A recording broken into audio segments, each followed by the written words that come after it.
data itu tidak pernah tervalidasi, tidak pernah terverifikasi secara pasti semuanya.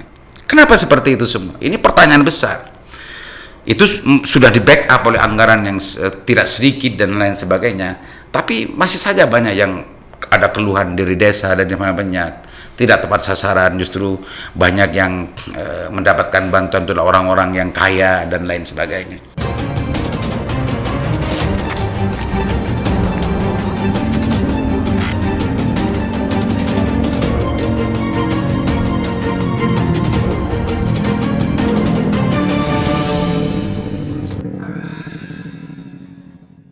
Assalamualaikum warahmatullahi wabarakatuh. Kembali berjumpa dengan saya Aliman Haris di acara Sandasan Usik. Masih tetap usik pemirsa.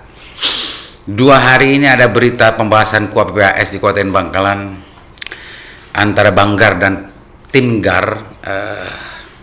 Sempat ramai tentang masalah data kemiskinan. Karena antara data kemiskinan yang dikeluarkan oleh Dinsos dengan yang dikeluarkan oleh BPS jauh sangat berbeda, sehingga itu sempat menjadi topik pembicaraan bahasan sampai informasi sampai tengah malam. Luar biasa, serius benar kalau sampai tengah malam itu ya, luar biasa. Biar tidak ngasal juga, kita akan baca dulu salah satu berita dari berita online. Di Bangsa ya, sebut angka kemiskinan hampir capai 50% penduduk, Kandisos Bangkalan cecar Banggar. Ini judul beritanya. Wimbagio mungkin. Kepala Dinas Sosial Kandisos Bangkalan dicecar oleh anggota Badan Anggaran Banggar DPRD Bangkalan terkait melejitnya angka kemiskinan di Kota Bangkalan saat rapat KUA PPAS tahun anggaran 2022 di ruang Banggar. Menurut Mahmudi, anggota Banggar, angka kemiskinan yang dipaparkan Kadinsos tidak sama dengan angka Badan Pusat Statistik BPS Bangkalan yang tercatat hanya sebanyak 204.000 orang dan jumlah penduduk 1.060.000 orang jiwa. Sementara dari Dinsos angka kemiskinan disebut mencapai 1.714 orang dari total 1.082.606 jiwa. Menteri Geram dari lanjutnya angka kemiskinan yang hampir 50% penduduk Bangkalan. Ia curiga jika angka ini adalah hasil manipulasi data agar dana kucuran bansos mengalir. Apakah ini hanya manipulasi data mensiasati bansos atau real di lapangan, saya tidak tahu, atau memang dibuat miskin agar pencairan bansos dan lain-lain. Punya media. Sinyalemen ini penting untuk kita usik. Pemirsa, lumrah dan biasa informasi yang saya dapatkan baik DPR RI, baik DPRD Jawa Timur, apalagi DPRD Kabupaten Kota. Belum pernah saya mendengar bahwa pembahasan tentang APBD, pembahasan tentang KUA PPAS yang tidak tergesa-gesa. Belum pernah saya mendapatkan informasi dari teman-teman sejauh teman yang saya kenal, baik itu anggota dewan, pusat, provinsi maupun kabupaten kota, tidak pernah tidak tergesa-gesa, keburu, kejar tayang. Itu lagunya, gayanya sejak saya dulu begitu bang, lagu dan gayanya entah kenapa begitu pemirsa musik. Ini menarik. Tapi di sisi yang lain, ketika pejabat itu dimintai penjelasan tentang masalah pentingnya penanganan persoalan kenegaraan, pentingnya penanganan persoalan yang sedang dihadapi oleh daerahnya, oleh negeri ini, wow, luar biasa memberikan penjelasan. Ini penting, ini genting. Ya kan, tapi ketika pembahasan itu betul-betul sudah masuk ke dalam waktu pembahasan, justru cenderung dan terkesan, bukan hanya terkesan, tergesa-gesa, diburu waktu dan semacamnya, sehingga keseriusan yang sebelumnya ketika bicara tentang masalah pentingnya membahas, mencarikan solusi tentang persoalan-persoalan yang ada di lapangan itu justru tidak terlihat gitu ya, tidak tampak ketika sedang membahas untuk merumuskan sebuah kebijakan. Salah satu contoh ini. Contoh ini salah satu contoh saja, karena contoh sebelumnya, tahun-tahun sebelumnya, tidak hanya Kabupaten Bangkalan, di mana-mana saya dengar begitu. Di provinsi pun juga kemarin juga begitu. Saya sempat mendengar dari anggota Dewan Provinsi, pembahasan RPJMD itu juga dibatasi waktu tergesa-gesa meskipun sampai deadlock. Lah ini pertanyaan besar sebetulnya, pertanyaan besar oleh publik. Kenapa seperti itu? Kenapa kok tidak sama ketika mempresentasikan persoalan bangsa ini, persoalan daerah yang dihadapi untuk betul-betul kena gitu ya, terumuskan dalam sebuah kebijakan daerah. Kenapa kok harus tergesa-gesa gitu? Ini pertanyaan besarnya. Ini harus dijawab sendiri oleh pemirsa. Harus dijawab sendiri oleh pemirsa. Terkait juga urusan masalah ini, urusan masalah yang dipersoalkan oleh anggota Banggar, Saudara Mahmudi ini, masalah anggota angka kemiskinan Kota Banggar. BPS itu hanya sekitar 30-an ya. 30%-an kalau nggak salah, 25 sampai 30%, karena 200 dari 1 juta. Kalau di Dinsos itu di tahun yang sama gitu ya, tentunya di tahun yang sama itu sampai hampir 50% masyarakat Bangkalan itu masuk ke dalam kategori miskin dan macamnya. Kalau bicara masalah data, sulit tersinkronisasi memang, apalagi itu data yang diperoleh dari instansi pusat, instansi pemerintah pusat. Karena data itu sebetulnya banyak sekali yang hanya selesai di meja gitu. Itu informasinya pemirsa. Informasinya begitu. Jadi tidak betul-betul melakukan sensus, tidak betul-betul melakukan pendataan ke bawah. Sehingga data itu ya mungkin hanya ada perkiraan dan lain sebagainya, sehingga yang muncul itu yang muncul dan yang resmi dilegalkan oleh negara itu justru seringkali terkadang orang yang dianggap miskin justru tidak miskin, orang yang dianggap miskin justru kaya. Maka Bu Risma mencak-mencak kemarin itu tentang masalah data kemiskinan, ya karena memang seperti ini modelnya, gayanya seperti itu. Artinya bermiliar-miliar dan bertriliun-triliun kalau di Indonesia validasi data, verifikasi dan validasi data itu tidak pernah tervalidasi, tidak pernah terverifikasi secara pasti semuanya. Kenapa seperti itu semua? Ini pertanyaan besar. Itu sudah di backup oleh anggaran yang tidak sedikit dan lain sebagainya, tapi masih saja banyak yang ada keluhan dari desa dan banyak tidak tepat sasaran, justru banyak yang mendapatkan bantuan dari orang-orang yang kaya dan lain sebagainya. Ini problem sebetulnya, problem. Dan lebih menjadi problem lagi ketika Banggar dan Timgar masih belum menemukan titik temu sebetulnya apa yang harus data yang mana yang harus dijadikan sebuah pijakan untuk merumuskan kebijakan APBD ke depan. Apakah data yang dipakai oleh yang datang dari Dinsos apa dari BPS? Ini masih belum ada titik temu, belum sempat saya mendapatkan informasi titik temunya. Tapi sempat ada juga komentar dari Pak Sekda bahwa data itu dinamis. Benar, data itu dinamis, data itu sangat dinamis. Tapi penganggaran dan perencanaan itu, dinamisasi data itu mestinya juga harus diasumsikan juga yang tepat. Tidak boleh karena dinamis itu justru merancang sebuah perencanaan anggaran itu dengan seenaknya saja. Harus ada angka yang pasti dan berapa sebetulnya yang harus dinamisasi itu, yang berapa persen dinamisasi itu yang harus harus dijangkau oleh kebijakan yang akan dirumuskan. Itu Pak Sekda. Meskipun dinamis tidak boleh itu dianggap enteng. Karena perumusan kebijakan itu, apalagi tentang masalah bagaimana menentukan berapa banyaknya anggaran bantuan sosial itu dan kepada berapa orang yang harus dijangkau dan diberikan untuk menjadi calon penerima bantuan itu.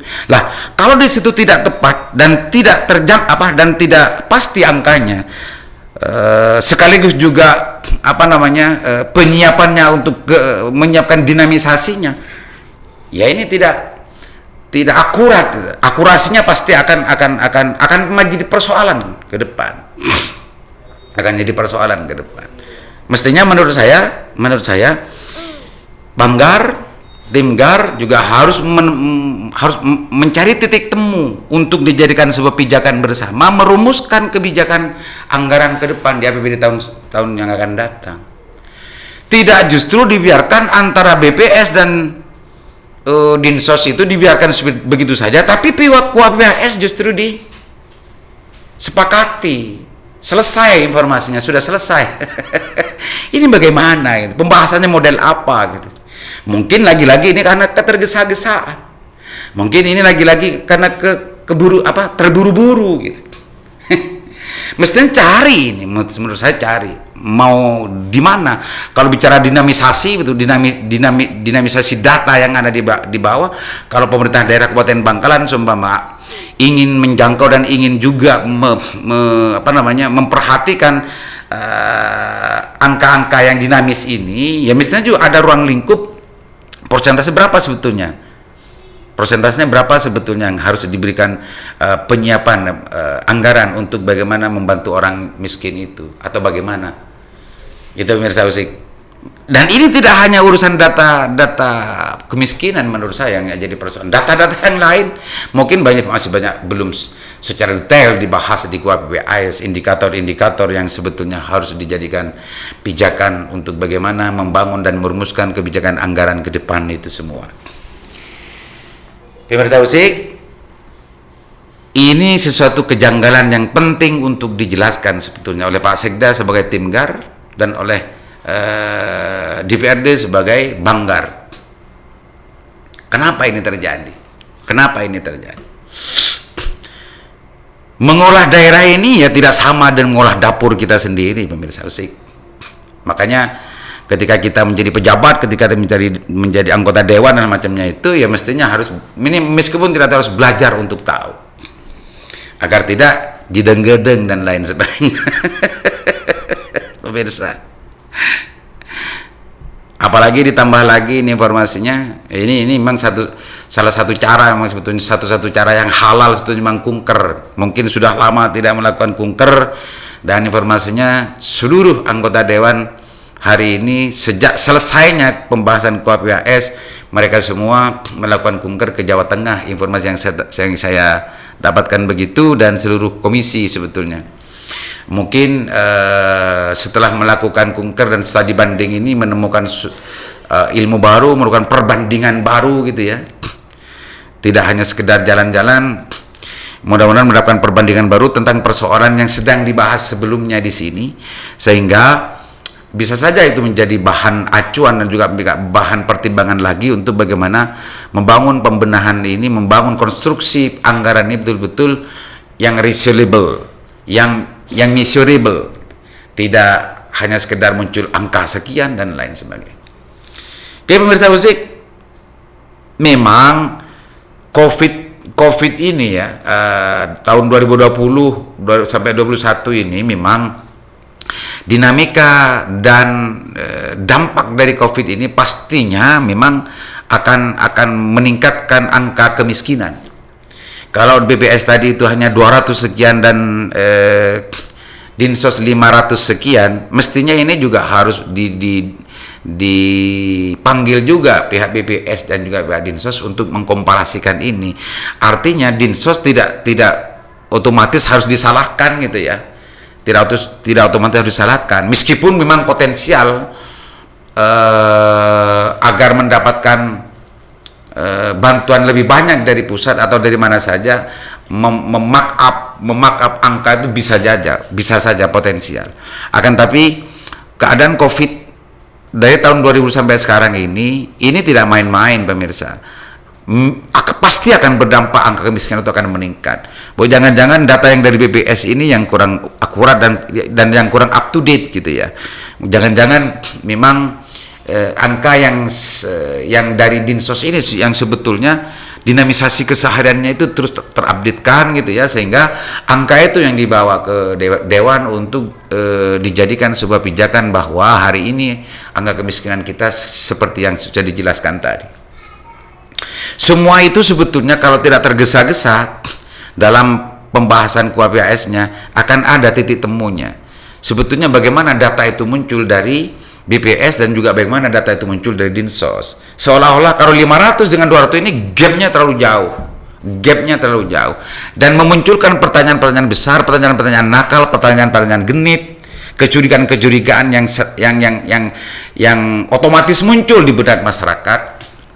Apalagi sempat muncul juga dalam pikirannya anggota Banggar tadi itu bahwa jangan-jangan ini make up untuk bagaimana mensiasati agar bansos itu banyak turun ke Bangkalan dan lain-lain sebagainya.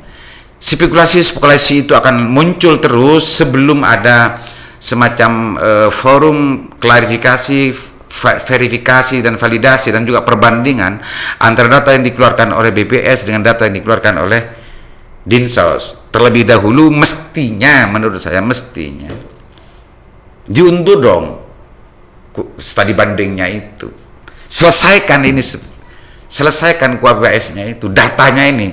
Data yang dijadikan pijakan, jadikan pedoman untuk menguruskan KUHP ini sebetulnya harus diselesaikan dulu, dikonkretkan dulu, dikonklusikan dulu, agar tidak terjadi pertanyaan yang terus-menerus tidak terjawab oleh pemerintah daerah, khususnya Banggar dan Timgar. Ini Pak Sekda, lagi-lagi Pak Sekda. Meskipun ini Dinsos sebagai dinas teknis, tapi Sekda sebagai ketua Timgar mempunyai tanggung jawab untuk bagaimana ini disinkronkan dan dijawab. Tidak boleh dibiarkan dinamis, hanya dinamis selesai begitu. Karena angka 500 dengan angka 200 ini gapnya sangat luar biasa.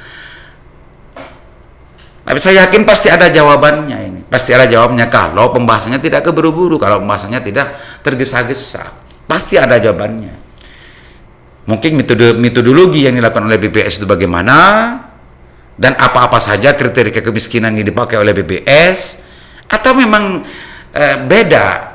Dinsos itu menggunakan kriteria yang bagaimana tentang masalah kriteria kemiskinan itu dan lain sebagainya.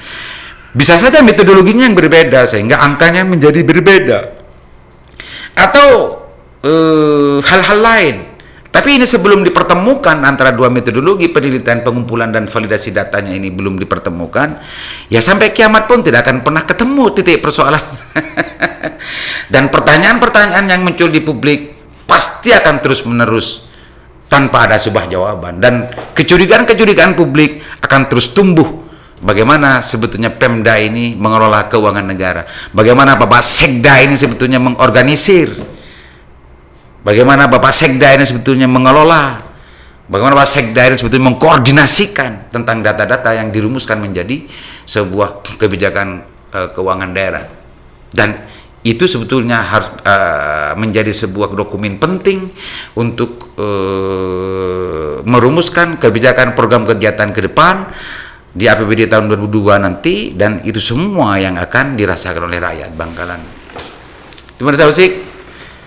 Makanya bagi Banggar, anggota Dewan juga Timgar, belajar seriuslah ketika membahas tentang masalah persoalan-persoalan rakyat. Sudahilah ketergesa-gesaan yang seringkali diperagakan setiap tahun gitu.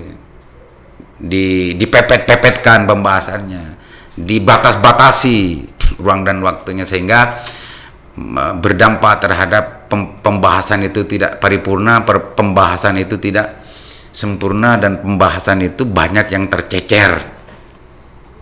Kalau sudah banyak yang tercecer, ya mestinya tidak akan pas dalam merumuskan sebuah kebijakan, dan tidak akan efektif kebijakan-kebijakan yang akan ditetapkan nanti di selanjutnya. Oke pemirsa Usik, hanya itu yang penting untuk saya Usik. Mudah-mudahan memantik gitu ya, khususnya kepada Bapak Sekda dan juga kepada Banggar dan lain sebagainya. Sudahilah ketergesa-gesaan dalam pembahasan itu, sudah keterburu-buruan dalam pembahasan itu. Coba sinkronisasikan hal-hal yang menimbulkan pertanyaan itu agar kebijakan dan rumusan kebijakan itu betul-betul berdampak dan betul-betul berpijak dari persoalan yang real yang terjadi di masyarakat. Mudah-mudahan manfaat. Assalamualaikum warahmatullahi wabarakatuh.